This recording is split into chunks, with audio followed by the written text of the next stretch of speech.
자, 가나의 혼인잔치 기적 세 번째 마지막 말씀을 함께 나누는데요. 자, 7절 이어서 말씀 나눕니다. 오늘 이 하인들의 믿음이 나오는데요.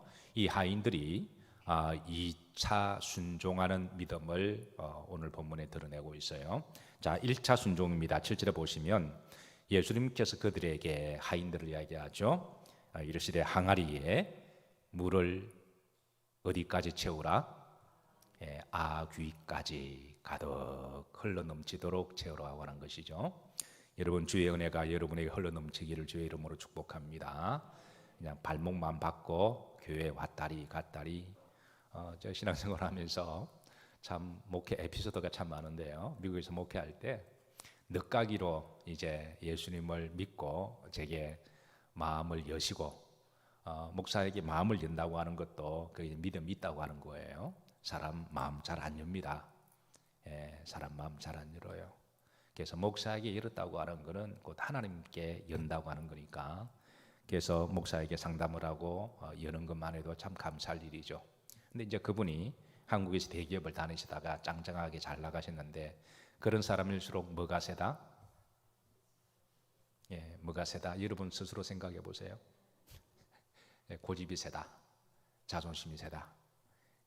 그래서 고집과 자존심이 센 그런 이제 어르신인데, 이분이 제게 재미있는 표현을 하시더군요. 자기가 젊은 시절 교회를 나갔는데 교회가 진짜인가 가짜인가, 하나님이 살아계신가 아닌가, 이거를 자기가 확인하기 위해서 표현을 이렇게 쓰시더군요. 발을 한 발 넣었다 뺐다 넣었다 뺐다, 이렇게 십몇 년을 했다 그러시더라고요. 그런데 이제 나중에 본인이 체험하고 난 다음에 그래서 장로님까지 되셨습니다. 그래서 제가 이제 그런 장로님을 우리 교회에 이민 오셔서 우리 이제 몇 번 나오시더니 하나님이 보내주신 교회다 믿으시고 이제 신앙생활 열심히 하는 가운데 한날 신방 갔더니 이제 그런 이야기를 하시길래 참 재밌는 표현이다. 근데 이게 일반적인 사람들의 마음이라고 생각해요. 그래서 에스겔에 보면 은혜를 받아도 발목까지 받는 사람이 있고, 그러니까 넣었다 뺐다 넣었다 뺐다 하시면서, 어떤 사람은 이제 무릎까지, 어떤 사람은 허리까지, 어떤 사람은 목까지. 그런데 이왕 체험하는 게 그냥 확 들어가야 돼요. 입까지 들어가야 됩니다. 그래서 아귀까지 채우라, 가득 채우라는 거죠. 채울수록 좋습니다. 그냥 잘랑잘랑하게 채우면 그 정도까지 밖에 기적이 안 일어나는데, 그냥 푹 담겨져 있으면 세상은 온데간데 없어지고, 또 사람도 온데간데 없어지고, 시험도 온데간데 없어지고, 염려와 걱정도, 그런 것들이 아무런 문제가 안 돼요. 오직 누구만 보이더라? 예수님만 보이게 되면 그게 본인의 복입니다. 그게 본인의 복이에요. 아귀까지 채우라. 근데 지난번에 항아리가 몇 개 있다 그랬죠? 6개 있다 그랬습니다. 그러니까 유대인의 정결 결례를 따라 마당에 노아들은 항아리 들이 있었는데, 이제 그 집에는 6개가 있었던 것 같아요. 근데 항아리 하나에 한 5리터가 들어가요. 그러니까 지금처럼 꼭지를 틀면 물이 나오는 그런 시대가 아닙니다. 이제 그 물을 기르러 왔다리 갔다리 해야 되는데 얼마나 힘들었을까 여러분 충분히 상상할 수가 있습니다. 근데 중요한 것은 이 하인들이 1차적으로 순종했다는 것이 중요합니다. 여러분 순종의 믿음까지 나아가시기를 주의 이름으로 축복합니다. 아귀까지 채우라라고 하는 것은 순종까지 포함되는 거죠. 자, 그런데 8절에 보면 주님이 2차 또 순종을 요구하십니다. 이제는 그랬습니다. 이제는 1차 순종이 끝나고 난 다음에 이제는 그 다음에 순종이 있다는 것이죠. 여러분들 중에 지금까지 믿음 생활하시면서 순종을 잘 하신 줄로 믿습니다. 나름대로 순종을 하시고 믿음 생활 하시는 줄로 믿습니다. 그러나 순종을 하셨다면 또 그 다음 단계 또 순종이 있는 줄로 믿으시길 바랍니다. 한 번 하고 땡칠 순종이 아니라 우리는 하나님 나라 갈 때까지 계속해서 순종하며 살아가야 되는 사람들입니다. 자, 이제는 떠서 어디에 갖다 주라? 연회장에 갖다 주라 하심에 갖다 주었더니 그랬습니다. 성경에 보면 각종 기적의 역사들 이면에는 많은 기적들이 나오죠. 근데 그게 공통점이 있습니다. 다 갈등하고 고민은 했겠지만 결국은 순종한 사람들에게 하나님의 역사가 일어난다라는 거예요. 그런 거의 비슷한 패턴입니다. 그래서 정확하게 말하면 기적은 순종의 통로를 통하여 일어난다. 따라서 하십니다. 순종이 기적을 만들어간다. 그렇게 믿으시기를 주의 이름으로 축복합니다. 자, 9절에 보면 자, 연회장은 물로 된 포도즙을 맛보고도 어디서 났는지 알지 못하되 그랬습니다. 그런데 물 떠온 하인들은 알더라 그랬습니다. 근데 이제 사람들은 알지 못하는 거죠. 아마 이렇게 생각했을 겁니다. 알지 못한다라는 말은 아마 이 하인들이 어떤 포도즙을 그동안 좀 비축해 두었다가 떨어질 걸 예상해서 가지고 오지 않았을까. 흔히 그렇게들 하거든요. 흔히 잔치가 일어나면 처음에는 그러니까 프레시한 아주 갓짠 포도즙을 내어놓았다가 사람들이 어느 정도 먹고 나면 모자라면 그 다음에 이제 좀 질 나쁜 오래된 포도즙을 그렇게 내는데, 그래서 이제 나중에 그런 말이 나오죠. 사람들이 아니 일반적으로는 처음에는 좋은 거 나왔다가 나중에는 이렇게 좀 질 낮은 거 나오는데 어떻게 이 집은 처음에도 좋은 거 나왔는데 나중은 더 좋았더라 이렇게 말하잖아요. 일반적으로 그렇게 하기 때문에 아마 비축해 두었던 그런 포도즙을 가지고 오지 않았을까라고 생각한 거죠. 자, 두 번째는 어디서 빌려온 것이거나 만약 없으면 빌려올 수도 있는 거죠. 세 번째 어디서 사온 것이거나 아마 어쨌든 출처를 알지 못한 거예요. 자기가 보지 못했으니까 그래서 알지 못하나 그랬는데, 근데 후렴절에 보시면 자, 하인들은 뭐 하더라? 알더라라고 하는 이 말은 이 물이 포도즙이 된 거를 이 모든 과정을 안다라는 거예요. 사람들은 보지를 못했으니까 각자 자기 나름대로 추측을 하고 생각을 하겠죠. 근데 하인들은 이건 분명히 이거는 어디 창고에서 가져온 것도 아니고 남아 있는 거, 그리고 어디 가서 빌려온 것도 아니고 돈 주고 사온 것도 아니고 자기가 분명히 물을 떴는데 물동이 지고 왔다리 갔다리 하면서 그 항아리에 하인들이 갖다 부었는데, 근데 그 물이 이렇게 포도즙이 된 거는 하인들이 체험적으로 이 정인으로서 안다라는 거예요. 이거는 자기들이 했으니까 이 눈 가리우고 아왕하면 그 사이 어떤 일이 일어날 수가 있는데, 이거는 거짓말할 수 없는 이 사실에 대해서 성경은 기록하고 있습니다. 결국은 믿음 생활은 하나님과 나의 관계고 체험의 관계입니다. 내가 체험하면 믿어지는 것이고, 그리고 체험한 나의 신앙이 간정될 때 그게 힘이 있는 거예요. 누가 체험했다더라 이런 말을 듣고 전하면은 별로 힘이 없지만 이 하인들은 이 분명한 체험이 있는 거잖아요. 누가 뭐래도 이것은 주님이 하신 거다. 이거를 누가 뭐래도 이 하인들은 체험했기 때문에 아는 거죠. 그리고 그것을 힘있게 간증할 수가 있는 거죠. 그래서 우리가 신앙생활할 때에 영적 체험이 없는 사람은 그게 별로 어떤 확신이나 힘이 없어요. 그러나 영적 체험이 있으면 누가 뭐래도 어떤 사람이 불신앙적인 말을 하고 시대가 아무리 힘들고 어려워도 코로나가 아니라 그 이상의 그런 어려운 시대가 오더라도 그 누구도 그리스도의 사랑에서 끊을 수 없으리라라는 바울의 고백을 하게 되는 거죠. 그런데 이런 체험이 없거나 이런 신뢰가 없으면 이렇게 흔들리기도 하고 넘어지기도 하고 대마처럼 세상을 또 나가기도 하고 그렇게 하는데, 어쨌든 사랑하는 성도 여러분, 이 하인들이 체험적으로 알듯이 여러분도 주님과 일대 영적 체험을 알아가시기를 주의 이름으로 축복하고, 그리고 주변 사람들한테 이 복음의 산 증인들이 되시기를 주의 이름으로 축복합니다. 한 가지 흥미로운 거는 이 물이 언제 포도주보로 변했을까요? 한번 재미있는 상상 한번 해보십시다. 자, 이 물이 언제 포도주보로 변했을까요? 이 하인들이 물을 가지고 항아리에 붓고 난 다음에 그리고 그 사이에 항아리에서 변했을까? 아니면 이 물을 떠서 사람들에게 갖다 주는 그 과정에서 변했을까? 여러분 첫 번째라고 생각하시나요? 두 번째라고 생각하시나요? 자, 영국 캠브리지 대학에서 종교학 시험에 이런 문제가 나왔어요. 영국 캠브리지 대학은 상당히 세계적으로 전통 있는 유명한 대학이잖아요. 거의 수재들만 가는 미국의 옥스퍼드하고 캠브리지는 양대 산맥 대학이니까 그 종교학에 이런 시험이 나왔습니다.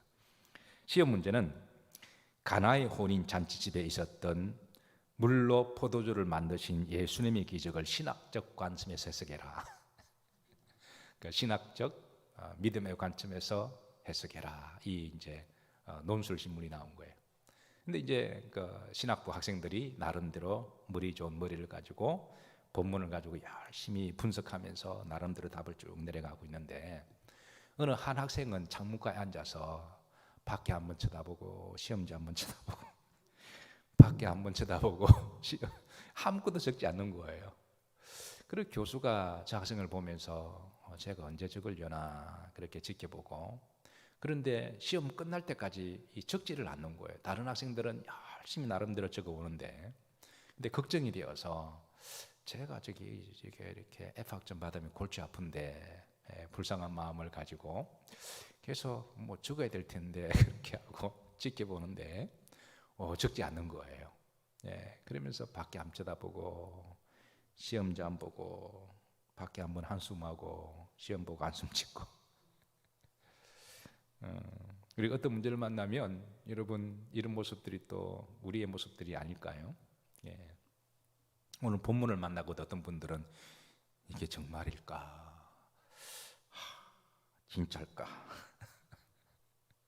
그런데 5분 놔두고 딱 한 구절 듣고 나가더라는 거예요. 교수가 궁금하잖아요.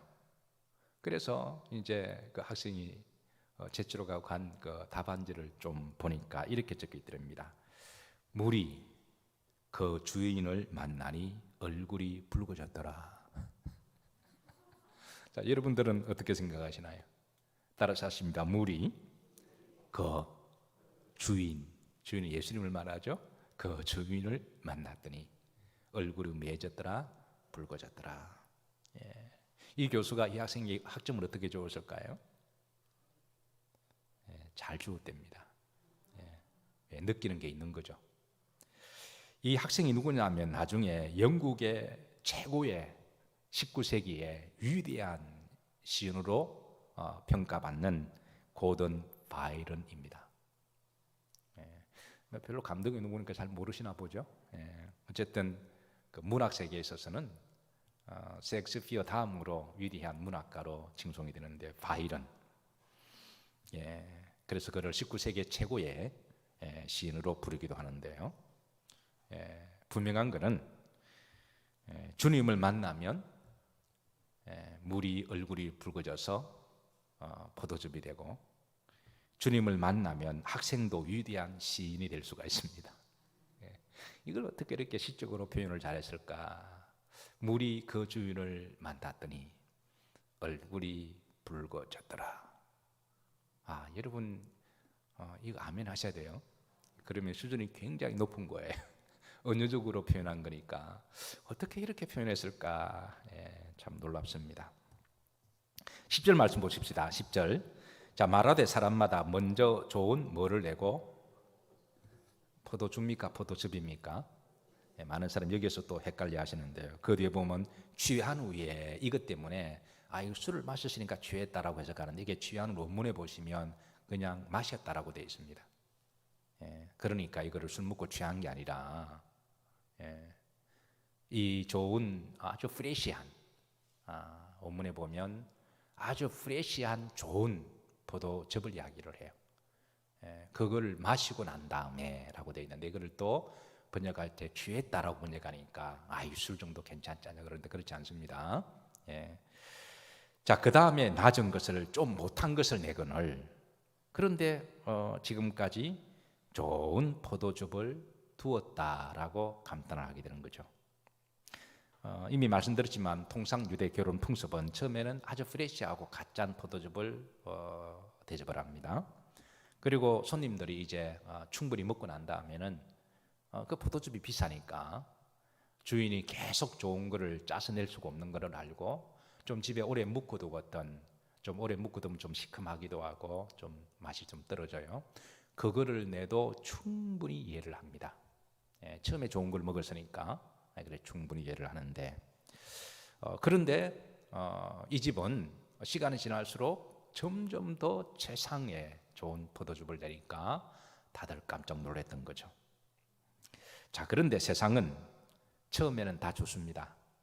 세상은요, 처음에는 사람을 만나도 간도 빼주고 설기도 빼줄 것 같아서 처음은 다 좋습니다. 그래서 여러분 처음부터 너무 이렇게 간도 빼주고 설교도 빼주는 사람 고맙게 생각하지만 여러분 조금은 좀 지혜롭게 하셔야 돼요. 그래서 제가 우리 영열교회에 와서 처음부터 간과 설기를 안 빼준 이유가 바로 거기 있습니다. 서서히 빼주려고. 처음부터 그냥 너무 좋아서 하다 보면 그건 나쁜 거는 아닌데 그게 이제 나중에 그 세상 이치가 그런 거거든요. 새 집을 사면 처음에는 그렇게 좋아요. 그런데 아무리 좋은 집도 한 몇 년 살아보면 그것도 이렇게 별로 또 좋은 것도 모르고 살아요. 새 옷을 입으면 새 옷이 얼마나 좋은지 몰라요. 새 옷도요, 10,000원짜리를 사도 좋습니다. 그런데 그 10,000원짜리 옷은요, 그 다음에는 못 입습니다. 그게 참 그래요. 신발도 싸구려 사면 제가 뭐 이렇게 또 오해하지 마시고 세상이 다 그렇다라는 거예요. 아무리 옷이 좋고 신발이 좋아도 시간이 지나면 그 사람은 후피하고 낡아져서, 음식도 처음 먹으면 맛있습니다. 그런데 하루 이틀 지나면 먹지를 못해요. 맛집이라고 소문이 났습니다. 그래서 맛집이라고 가면 맛있어요. 맛있게 먹습니다. 그런데 그 다음에 가면 처음에 그 맛처럼 맛일까 아니면 맛이 좀 떨어질까요? 이상한데 두 번째 가면 이상하게 맛이 처음 그런 맛이 아닙니다. 이것이 세상입니다. 처음에는 좋은데 나중에는 점점 안 좋아집니다.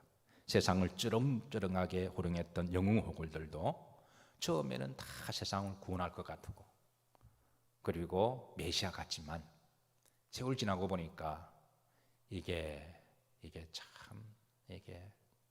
참 뭐지, 저런 사람을 우리가 그렇게 믿었냐라고 할 정도로, 저런 사람을 뽑았냐라고 할 정도로 그렇게 실망하게 되는 거죠. 그러나 우리 예수님이 주신 은혜는 정반대입니다. 주님을 알면 알아갈수록 그 안에 그 사랑의 깊이와 넓이가 얼마나 큰 줄 모릅니다. 처음에는 교회에 와서 교회가 세상에 만만한 줄 알아요. 아주 예수님이나 하나님이나 교회를 아주 그냥 만만한 줄 압니다. 근데 은혜를 받고 체험하면 그 예수님의 깊이와 풍요로움이 끝이 없습니다. 그분을 만만하게 알고 함부로 설레발치고 말했던 행동 같은 너무나 부끄러운 거예요. 그 하나님의 큰 사랑과 그분의 넓이는 우주보다 넓고 그분의 깊이는 바다보다 깊고 그분의 길이는 돈가스보다 길어서, 그래서 하나님께 가까이 갈수록 나는 죄인입니다. 하나님 앞에 은혜로 살았음을 고백할 수밖에 없는 거죠.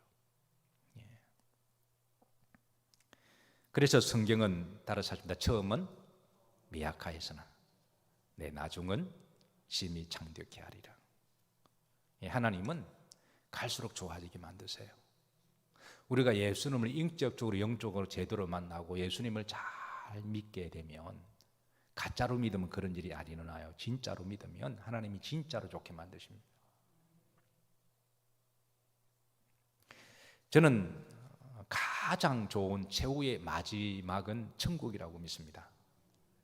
우리 성도들이 가는 가장 좋은 마지막은 말로 표현할 수 없는 천국의 모습을 하나님께서는 계시록의 커튼을 잠깐 여셔서 살짝 맛만 보여주고 계시는데 아직 가장 좋은 것은 오지 않았습니다. 왜냐하면 그곳은 천국이 예비되어 있으니까. 어쨌든 사랑하는 성도 여러분, 세상이 너무 기대하지 마세요. 세상은 그건 어쩔 수 없이 속성이 그렇습니다. 점점 이렇게 낡아지고 부패하고 썩어지지만, 근데 우리 예수님은, 하나님은 알아갈수록 점점 더 깊어지고 더 좋습니다. 여러분 이 은혜를 예수님 안에서 마음껏 누리시기를 주의 이름으로 축복합니다. 자, 그런데 이 물이 포도즙이 되는 이 기적을 보면요, 마치 우리 신앙생활이 이렇게 되는 거와 비슷한 속성이 있습니다. 근데 이제 물은 산물하고 이야기하죠. 무색, 무치, 무미, 맛도 없고 색깔도 없고 그리고 냄새도 없다라고 이야기하죠. 근데 이제 포도즙으로 변하게 되면 이 모든 것들이 다 변합니다. 일단 여러분 맛이 변한다고 하는 것은, 이게 색깔이 변한다고 하는 것은, 이거는 인격과 영성이 변한다고 하는 것이죠. 인격과 영성이 변한다는 겁니다. 여러분 물이 포도즙이 되는 게 그 기적이죠. 여러분 만약에 이 두 가지 가운데 하나를 추구하라 그러면 뭘 추구할까요? 그러니까 물이 포도즙이 되는 기적이 일어났고, 그런데 물 같은 사람이 질적으로, 인격, 영적으로 변화되어서 사람이 바뀌는 기적이 일어났다면 여러분 뭘 택하실래요?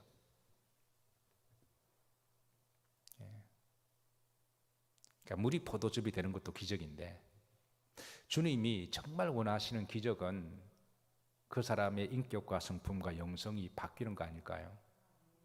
그게 목적이지, 그 포도즙 자체가 목적이겠습니까? 그건 없어도 돈 있으면 살 수 있습니다. 근데 사람의 인격과 영이 변하는 거는, 그거는 정말 기적이거든요. 그래서 우리가 하나님 앞에 기적을 이야기할 때 자꾸 너무 물질적인 것, 이런 쪽에 포커스를 맞추고 기도하면 우리의 핀트가 잘못된 거죠. 우리가 변화되는 것, 우리가 변화되는 것이 기적의 본질입니다. 그래서 여러분 이 밤에 제가 볼 때 기적의 밤인 줄로 믿습니다. 제가 볼 때 옛날에는 다 한가닥 하신 분들인데 예수님 때문에 변화되신 분들이 많이 계셔서, 제가 볼 때 제가 이렇게 쳐다봅니다. 이 밤은 따라서 하는데 기적의 밤입니다. 아멘. 옆으로 보시면서 내가 보니 당신도 기적입니다. 한번 인사하시죠.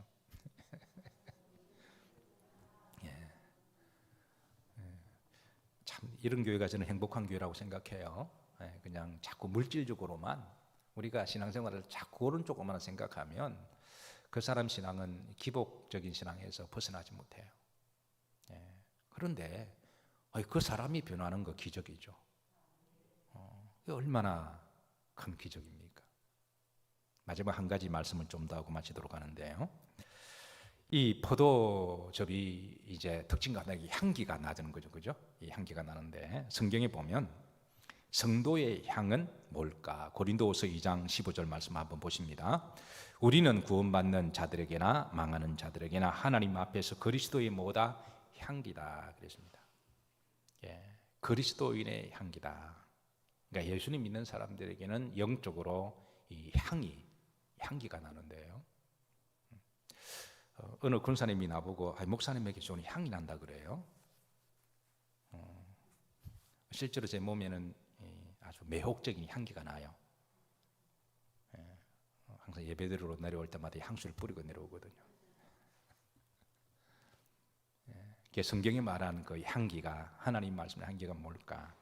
세 가지 말씀드립니다. 고린도서 2장 16절에 보면, 자, 다 같이 합독하십니다. 이 사람에게는 사망으로부터 사망이 이르는 냄새요, 저 사람에게는 생명으로부터 생명이 이르는 냄새라. 누가 이 일을 감당하리요? 사람에게 두 종류의 냄새가 난다는 거예요. 어떤 사람은 사망의 냄새, 죽음의 냄새. 살아있는데 죽음의 냄새가 나는 거예요. 그 사람은 곧 지옥에 가는 냄새를 말하고 있습니다. 살아있는데 그건 죽음의 냄새가 나는 사람들이 있습니다.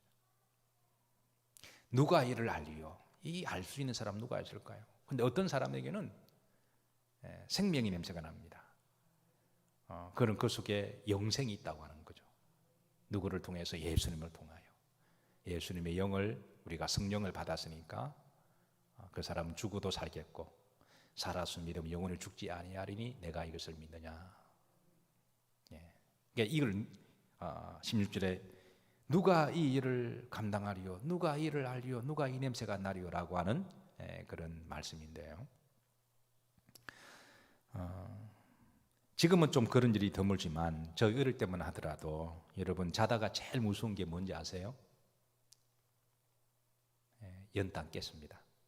지금은 보일러로 싹싹 돌아가서 그런 데 자유하지만 저 어릴 때만 하더라도 늘 그런 게 있었죠. 그리고 연탄을 주로 가는 사람이 누군가요? 엄마 아빠가 갈다가 애가 좀 자라면 애들이 가서 연탄 갈잖아요. 연탄 가신 분, 갈아보신 분 손들어 보시면 우리 박칠견 집사님, 우리 조계현 권사님 다 우리 조계성 권사님 다 연세가 들었다고 하는 증거입니다. 근데 박칠견 집사님은 그 정도 연세가 드셨나요? 그렇군요. 예. 근데 그때 연탄 갈 때 여러분 이렇게 구멍을 잘 맞춰야 돼요. 이거 잘 맞추. 이거 잘못하면 죽습니다. 이거 굉장히 중요한 거예요. 이게 그냥 올려놓는다 되는 거 아닙니다. 다 죽을 수가 있어요. 그래서 구멍을 궁뎅이 빼가지고 이렇게 잘 이거 맞추는 게 굉장히 중요합니다. 근데 이 이산화탄소가 무서운 게요. 일산화탄소입니까? 일산화탄소가 무서운 게 이게 조금씩 중독이 되기 때문에 자다가 이게 약간 중독되어서 깨면 살아나요. 집사람과 내가 죽을 뻔한 적이 있습니다. 개척교회 하면서 지하에 사골세 방으로 산 적이 있는데요. 그게 돈이 없으니까 이렇게 월세를 넣는데 그 부엌이 안에 하수구가 있는 데였습니다. 근데 이제 그 하수구를 막고 철판을 덮어서 그러니까 냄새도 나고 그리고 이제 연탄을 하다 보니까 근데 연탄을 이렇게 이제 제가 갈던 실력이 있으니까 이렇게 쫙 갈아서 했는데 그런데 저희 집사람 쪽 친정 이제 처형이 와서 하루 잤는데요. 그 다음날 아침에 일어나서 막 구토를 하더라고요. 그러니까 이제 일산화탄소를 중독되시고 우리는 중독이 돼서 하나님 은혜로 죽지 않고 살았어요. 근데 처형은 모처럼 와서 자다 보니까 이게 그냥 난리가 난 거예요. 그래서 우리도 알지 못하는 사이에 그러니까 날마다 죽을 뻔했는데 하나님 날마다 살려주신 거예요. 알고 보니까 사실 집사람과 내가 그냥 이게 갈 뻔했는데 근데 정이 와서 난리가 난 거예요. 어떻게 이런 데서 사냐고. 그래서 그때는 또 제가 자존심이 있어가지고 미안하기도 하고 개축교회 전도사가 돈 버는 사람도 아니니까 그래서 그때부터는 궁덩이를 더 빼서 더 이렇게 잘 이렇게 했는데 지나가 보니까 하나님 은혜였습니다. 근데 이 가스 때문에 옛날에는 많이 죽었어요. 한 집 걸로 조금 잊을만 하면 어디서 죽었다라는 말을.